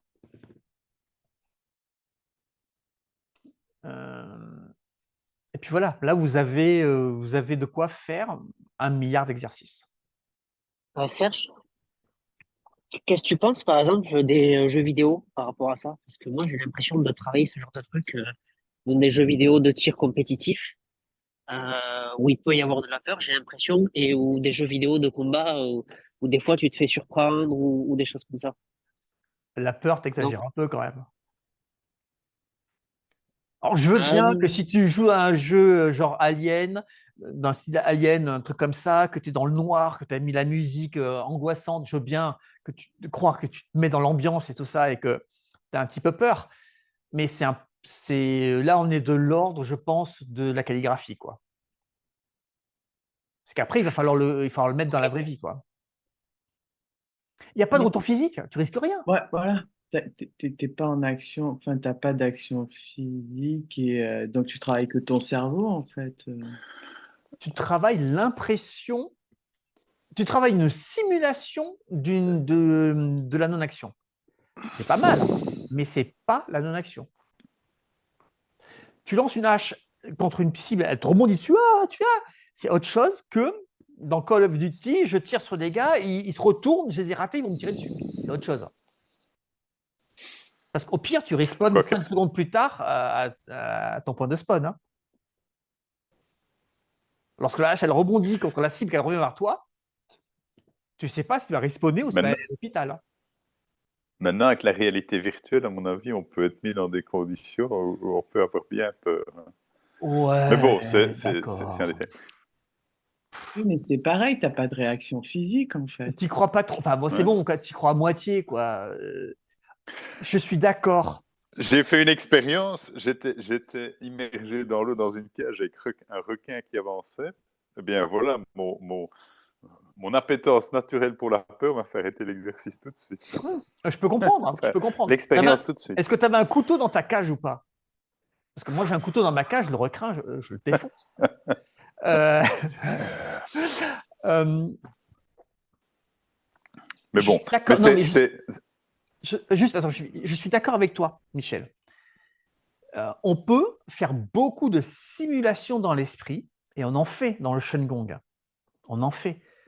Ça nous permet de nous entraîner sur beaucoup de points sans se mettre en danger. Je suis parfaitement d'accord qu'on peut s'entraîner comme ça. Mais tu n'es pas sûr du résultat de ton entraînement tant que tu t'es pas confronté dans la vraie vie à la chose.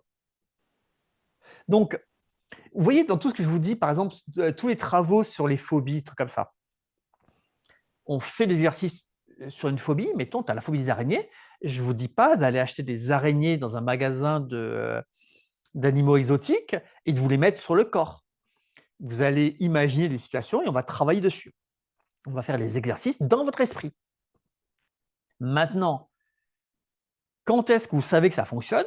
Quand tu es dans ta salle de bain et que tu vois une grosse tégénaire qui fait 5 cm, 5 cm avec les pattes, comme ça, bien velue, qui descend et tu la prends avec un bout de papier, tu la mets dehors sans lui avoir écrasé sa face ou dans cette partie de la salle de bain en hurlant. C'est qu'à ce moment-là que tu sais que ça a fonctionné. Donc, il va bien falloir à un moment donné ou que ça n'a pas fonctionné. Donc, il faut bien être confronté au monde réel, bien être confronté à sa peur à un moment donné. On ne peut pas vivre juste dans l'imaginaire. Hein. Je sais que beaucoup de gens ne font que ça, mais les faits montrent que ça ne marche pas. Le monde n'est pas imaginaire. Et c'est bien pour ça aussi que beaucoup de gens se réfugient dans l'imaginaire. C'est beaucoup plus simple. Mais justement, je vais parler de quelqu'un que je connais assez bien, en l'occurrence moi. Je me suis rendu compte que j'ai développé un espèce de mental surpuissant, hein, puisque c'est mon... Je confirme. Et je me demande dans quelle mesure c'est pas lié au fait justement que je fouille systématiquement toutes ces peurs. C'était intéressant la liste que tu dis, parce que c'est toute chose en fait, à part peut-être la calligraphie, le travail du bois ou de la cuisine, c'est toute chose, je veux dire, que j'ai... Enfin bon voilà, que j'ai toujours fouillé quoi, clairement. Je suis totalement Clairement. d'accord. Et donc, voilà. Bon, je sais ce qu'il me reste à faire. Je suis totalement Bon. d'accord. Et alors, il y en a un qui n'est pas là. Stéphane, il pourrait en parler. Parce que justement, c'est quelque chose qu'il avait fui lui aussi, un peu toute sa vie. Et puis, il s'est mis, j'en ai parlé, et il s'est mis dans un club pas loin de chez lui. Donc, il fait, je ne sais plus si c'est du jujutsu, du ninjutsu, enfin un truc comme ça, peu importe. Et il s'est mis. Il s'est dit, bah, je vais arrêter de fuir ça. Et il s'est rendu compte que bah, en fait, ça faisait des choses. On ne parle pas de devenir un combattant, on ne parle pas de ça. Hein. On ne parle pas de… Absolument pas, hein, d'accord. Il n'y a pas d'idée de devenir un warrior. Ce n'est pas ça l'idée. Hein. Ce n'est pas d'acquérir un niveau. C'est de voir le travail de la peur.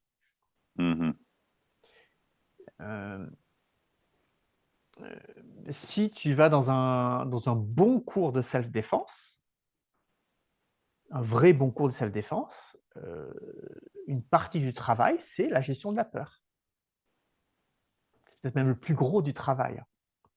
La gestion de soi, en fait. Et à partir de là, tu peux gérer l'extérieur, et voilà. Donc, ça peut être intéressant aussi. Et effectivement, on va avoir tendance à vouloir préférer des activités soft. Alors, la calligraphie, c'était super pour les samouraïs, mais en même temps, les gars, ils manipulaient des sabres à côté. Donc, on peut leur accorder le fait qu'ils avaient le droit de s'entraîner à la non-action ou à d'autres choses, au silence mental ou à d'autres trucs, en faisant des petits dessins. D'accord, on peut l'accorder, ou l'arrangement floral, on peut leur accorder. D'accord, parce que les mecs à côté, ils faisaient des trucs un peu bourrins. Mais nous qui ne faisons pas grand-chose de bourrin, on ne va pas en plus faire encore des trucs encore plus yin, encore plus doux et mou. Comme ça, il faut se stimuler un peu. Et ça ne veut pas dire se mettre en danger, ça ne veut pas dire aller s'inscrire dans un cours de MMA et demander à faire des combats ou quoi que ce soit. Ça ne veut pas dire ça, hein, d'accord, je ne dis pas ça. Hein. Mais c'est intéressant, le rapport à la peur. Et la non-action, c'est du rapport à la peur. Merci beaucoup. Moi, je vais devoir vous laisser parce qu'il est plus que temps pour 13h47, moi. on a débordé, comme d'habitude. Comme toujours. Je vous souhaite à tous merci, une bonne merci, après-midi. Merci Michel, pardon. Salut. Ciao, ciao. Ciao, ciao. Est-ce que... Et du coup, ouais, Vas-y, j'aurais voilà. peut-être une question. Bon, j'ai pas tout entendu, j'ai loupé la moitié. Entre se mettre, parce que soit on se met en danger vraiment et c'est logique d'avoir peur, Ouais. soit on n'est pas en danger et là, avoir peur, c'est pas normal. Si on sait qu'on n'est pas en danger, non? Je sais que c'est pas normal. Mais Du coup, n'es-tu pas d'accord que dans la vie, tu as peur d'un million de choses alors que tu n'es pas en danger? Enfin, un million, j'exagère, mais ouais. ben voilà. Donc, c'est pas normal. Pourtant, c'est très fréquent. Du coup, c'est par rapport à, c'est pas forcément chercher le danger, faut pas forcément changer le danger, c'est plus Non. sur les situations où on a peur et on ne devrait pas avoir peur. Oui, Ouais. mais pour entraîner ça, Ouais. l'idéal, c'est de se mettre dans des situations où on se croit en danger pour travailler. Mais bon, faire des Situation combats avec des contrôlée. lames, tu prends quand même, je sais pas. J'ai pris l'exemple Oui. le meilleur et je suis descendu jusqu'à la calligraphie. Quand même, j'en ai fait un paquet d'exemples. J'ai balayé la large, hein, d'accord. Ça peut être aussi aller faire du théâtre. Ouais. Tu montes sur scène et tu dis un texte. Oh, mon Dieu, je vais peut-être oublier mon texte, je vais oublier mes répliques, je vais être ridicule. Ça peut être ça, d'accord. J'en ai pas parlé parce que c'est pas forcément des trucs qui me viennent à l'esprit à moi, mais ça aurait pu être un truc comme ça. Je sais rien, toi, des activités, il y a plein d'activités, il y a plein de choses que tu peux faire. Hein. Et du coup, oui, mais j'ai loupé, je réécouterai. Mais ça serait justement ne pas avoir peur dans les situations où il n'y a pas de raison d'avoir peur. Oui, parce que tu sais ce qu'il faut faire, que c'est naturel, que c'est fluide, qu'il n'y a aucune friction. C'est pas que tu n'as pas peur parce que tu es débile. Hein. D'accord. Ouais. Tu n'as pas peur parce qu'il n'y a pas de raison d'avoir peur. Ce n'est pas parce que tu as mal jugé ce que tu fais. Tu n'as pas peur parce que tu sais faire. Normalement, tu n'as pas peur quand tu écris. Par contre, peut-être que les premières fois à l'école maternelle où on t'a demandé de faire des lettres et où la maîtresse passait à côté de toi et regardait voir si tu faisais bien les lettres, peut-être qu'à ce moment-là, tu avais peur. Une certaine forme d'inquiétude vis-à-vis de son jugement. Peut-être, d'accord. Et maintenant, tu n'as pas peur quand tu écris. Par contre, si tu écris une lettre à quelqu'un pour lui demander quelque chose, peut-être que ça va te faire un peu d'inquiétude. C'est pas normal. J'ai une petite question Ouais. technique. Tu as utilisé des termes comme pot tout à l'heure, pas Oui. français. Est-ce qu'il y a un lexique quelque part? Oui, il revient le lexique. J'ai donc, je suis en train de bosser dessus. En plus, je peux le montrer. Non, mais je te crois. Je peux- je vous montrais tout à l'heure une impression d'écran. J'ai remis les routes. Dave, j'avais fait un lexique de plein de choses. Je l'ai enlevé parce que je croyais que personne ne le regardait et que ça intéressait personne. On m'a fait la remarque qu'il a disparu. Donc, je vais le remettre. Pas cet après-midi, pas demain. Il faut que je revoie un peu tout le système. Mais voilà, il arrive et il sera dans The Dog Project. Je vais le linker en bas depuis la page, depuis la page guest. Il va être linké en bas. Et depuis l'espace membre, il y aura un truc avec quelques mots-clés par où rentrer. Ça y sera. Cette semaine qui arrive, donc la semaine prochaine, d'accord, après dimanche, hein. Cette semaine qui arrive, ou la semaine d'après, si comme j'ai des trucs un peu bizarres à faire cette semaine, peut-être que je n'aurai pas le temps, je verrai. Et tu as parlé d'un schéma aussi, le schéma de je sais pas Ouais, quoi. ça ne va pas être disponible. Enfin, si, C'est- il est disponible dans une masterclass.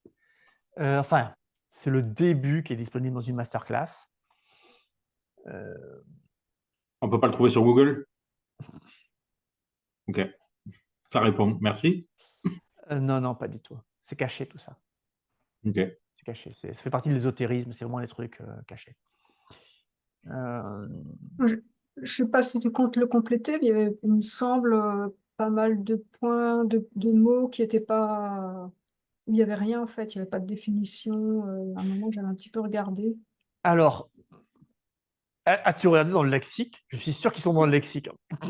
Oui, justement, Je dans le lexique, vérifierai, à je ferai en l'époque, sorte que les mots sont dans le lexique, d'accord? mais les mots, mais les explications, les définitions, j'avais cherché certaines choses et. Ok, alors il faudra que je re-regarde la masterclass. Mais est-ce qu'il faut te dire dans ce cas-là? Non, je parle du lexique, hein. Ah oui, oui, bah dis-moi, dis-moi. Ouais. Tu me fais un mail avec la liste des concepts ou des mots dont tu aimerais avoir une définition. Il me semble, j'avais un peu regardé, Pas de ça tournait souci. un petit peu en boucle, certaines choses. Bah, tu me fais ta liste Ouais, ok.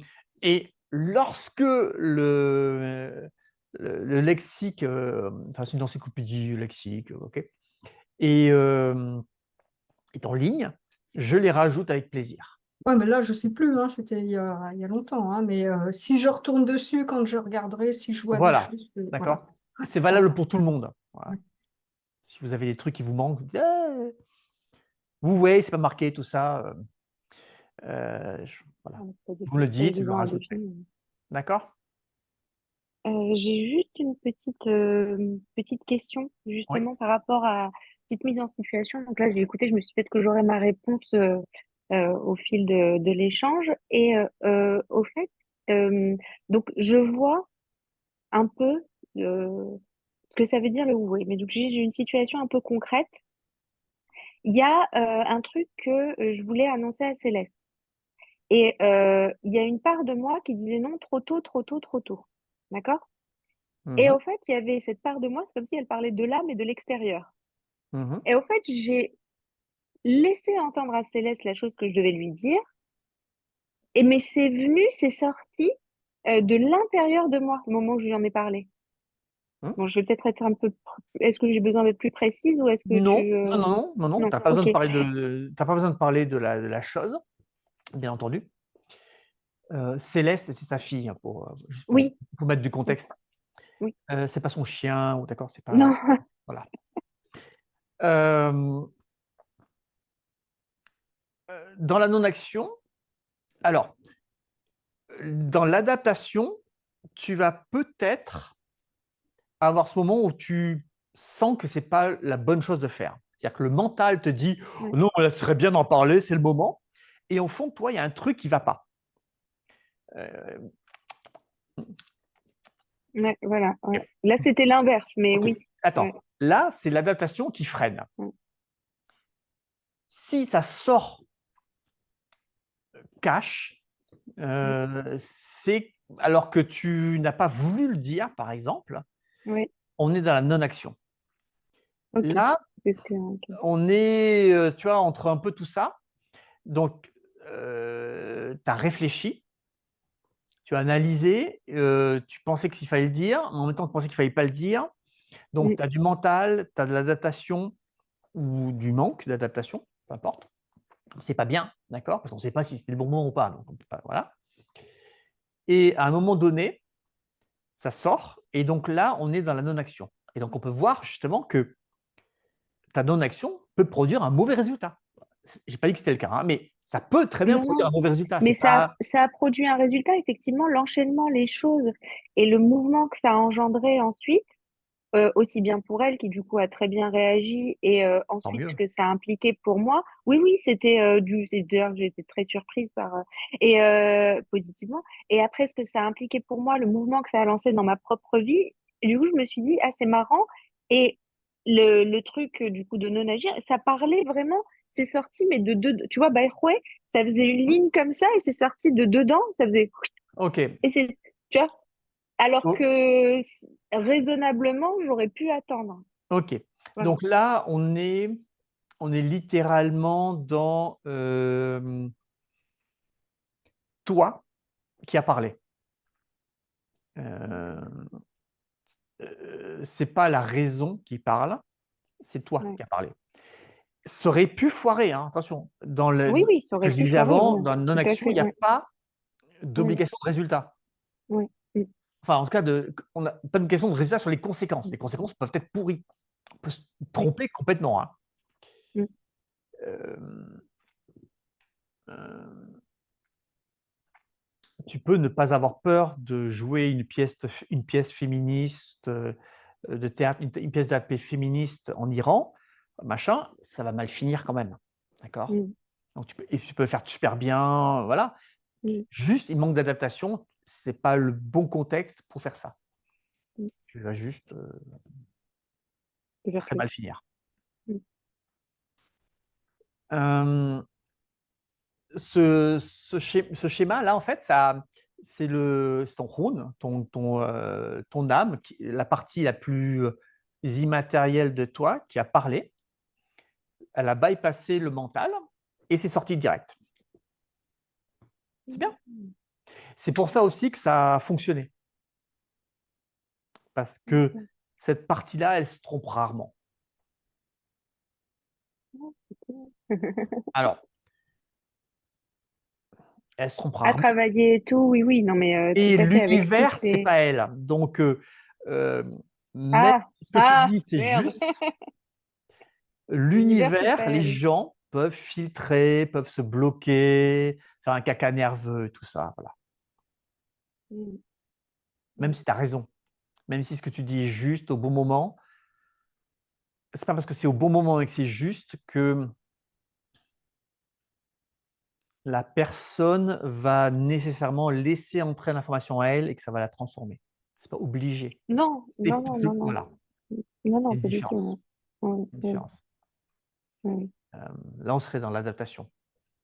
Mm. Ok. Donc, du coup, bah, là, ça me permet de bien identifier les ressentis de quand c'est le mental qui parle, ah, c'est la raison, machin, c'est plus extérieur que là, c'est vraiment, c'était de dedans moi, en fait, c'était d'un espace comme ça, c'est vraiment, ok, merci.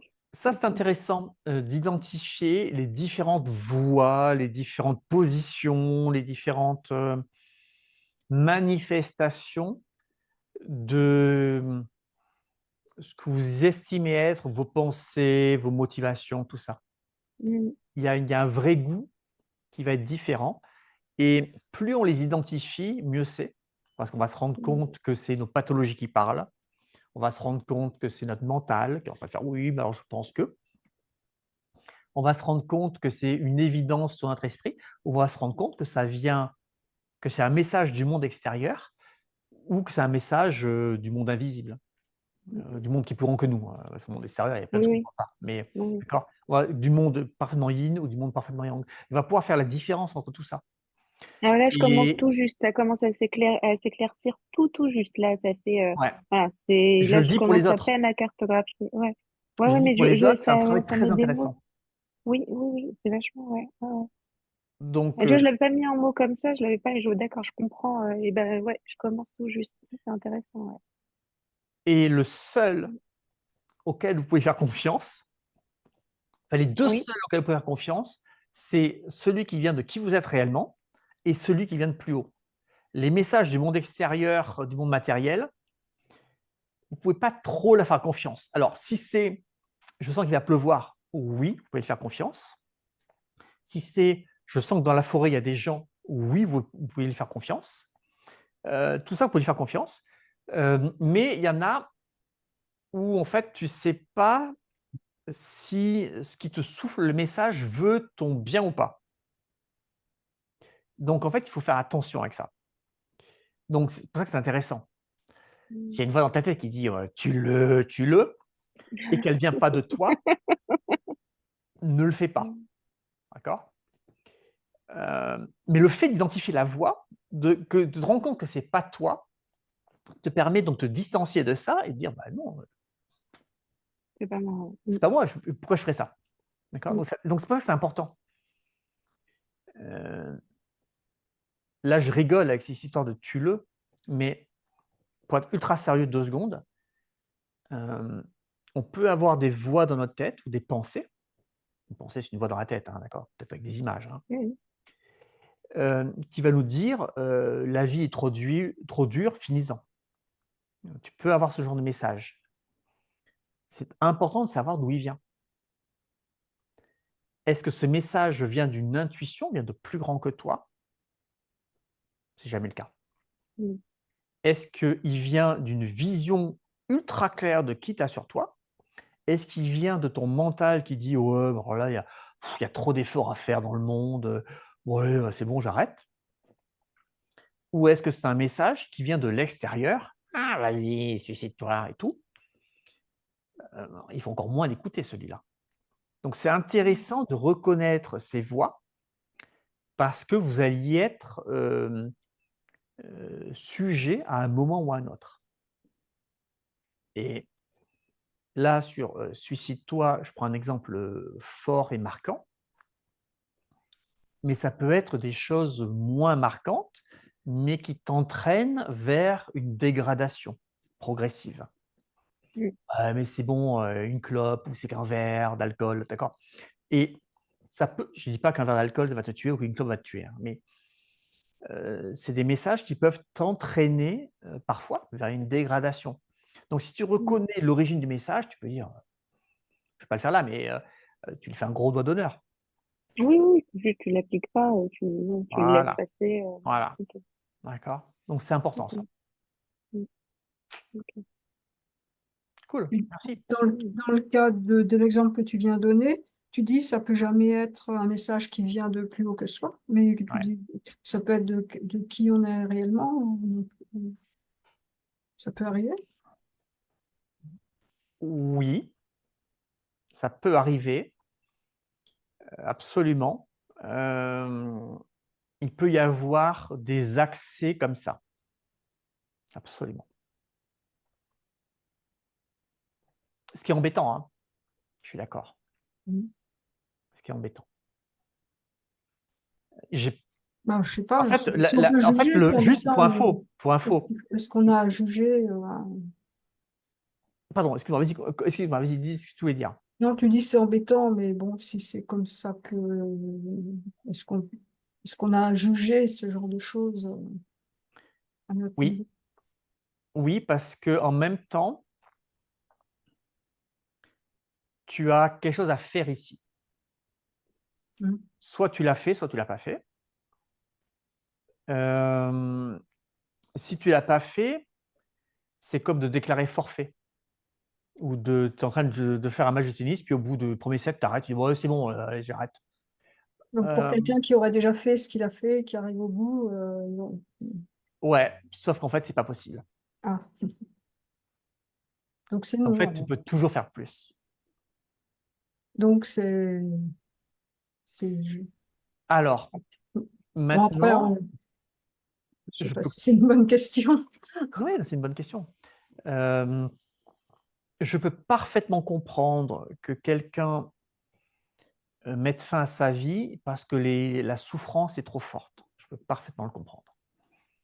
Et je pense que si moi, j'étais dans une situation où physiquement, mettons, je souffre de manière considérable et que, mettons, la science ne peut rien pour moi, puisque je souffre,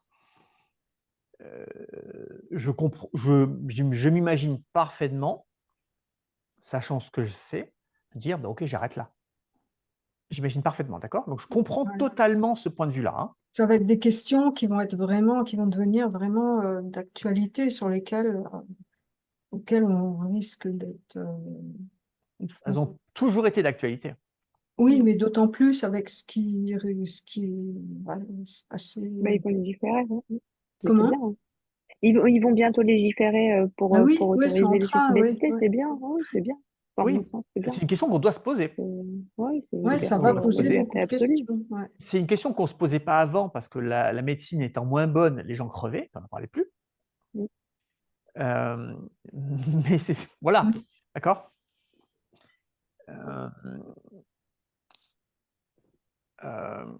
Dans le taoïsme, on estime que le suicide, c'est une fuite devant ses responsabilités.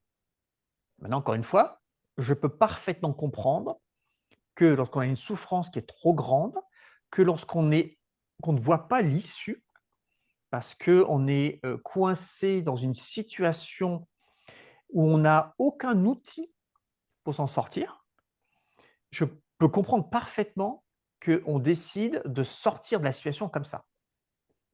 Je comprends parfaitement.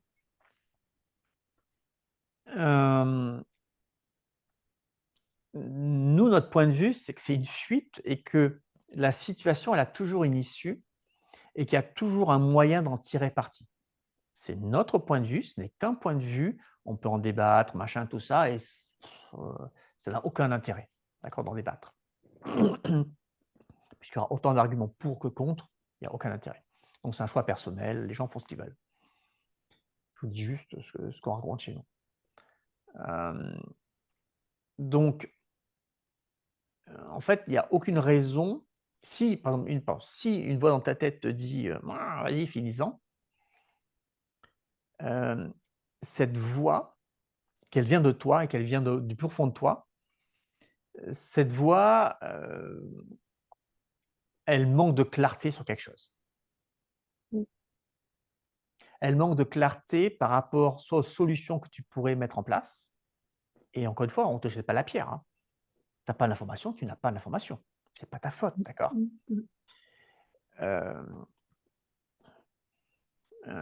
Ou elle manque de clarté sur qui tu es profondément, ou ce que tu dois faire, donc, d'accord? Ou comment le faire. Maintenant, il y a sans doute plus d'1 milliard de personnes dans le monde qui vit avec 3 fois rien, qui ne mange pas à sa faim de tous les jours, qui voit ses enfants mourir en bas âge, d'accord? Quand je dis 1 milliard, je ne sais pas combien il y en a, mais sans doute plus. Je regarderai les stats. Mais ces gens-là ne se suicident pas.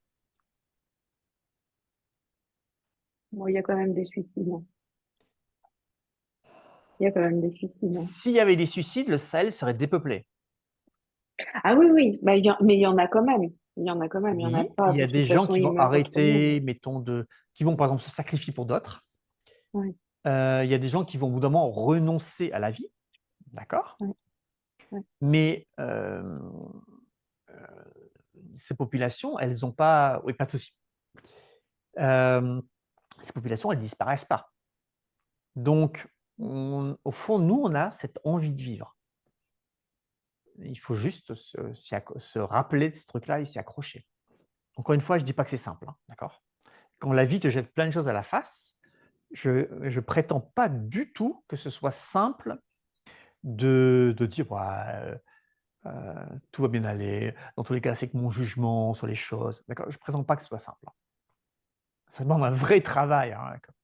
C'est pas pour rien que des gens ont développé des exercices, euh, qu'il y ait des courants de pensée qui ont essayé de mettre ça en évidence et qui se sont battus contre le reste du monde pour essayer de mettre ça en évidence, hein. Pas pour rien, c'est que c'est compliqué, hein. Donc, je ne jette pas du tout la pierre, hein.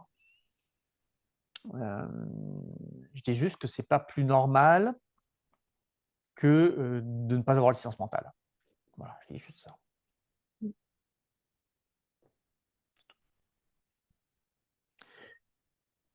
Donc, identifiez les voix dans vos têtes, d'où elles viennent, comment elles se présentent, positionnement, localisation, ton, ce goût, c'est important.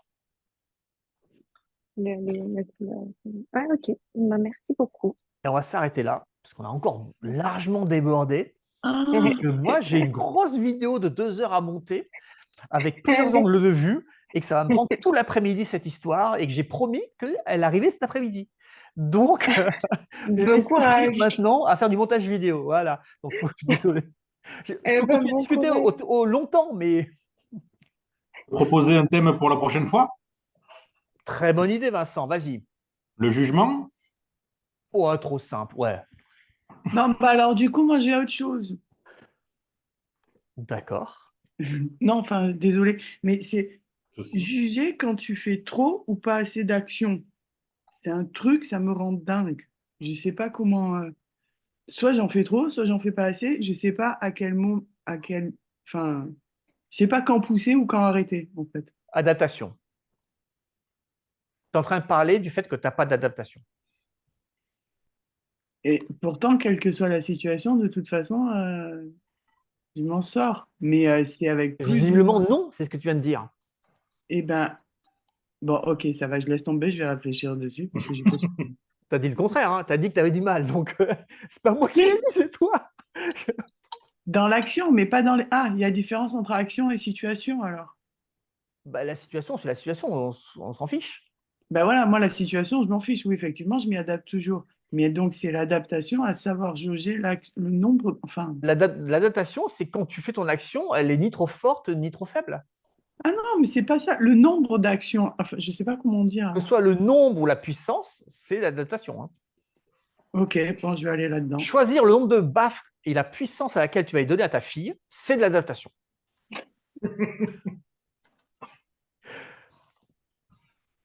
Peu importe Bon, le je crois nombre que j'ai un. d'action ou la force, hein, d'accord?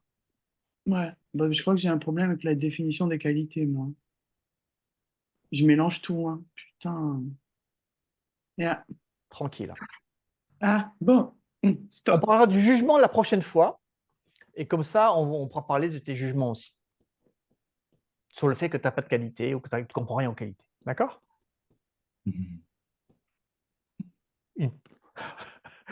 Comment une pierre touchée de cible. On verra si on y arrive. D'accord? Merci d'avoir été là. C'était bien cool. Merci à Je vais toi. en reprogrammer. D'accord? Je vais la planifier dans la foulée.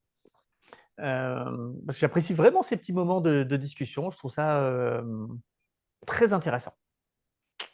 Voilà. Merci à toi. Au revoir tout le monde. Allez, Merci. bon Au après-midi revoir. Au et bon revoir. Bon week-end pour ceux qui après-midi. vont Bon partir en courage week-end. pour les montages. Bon après-midi tout le Bon monde. courage. Au revoir.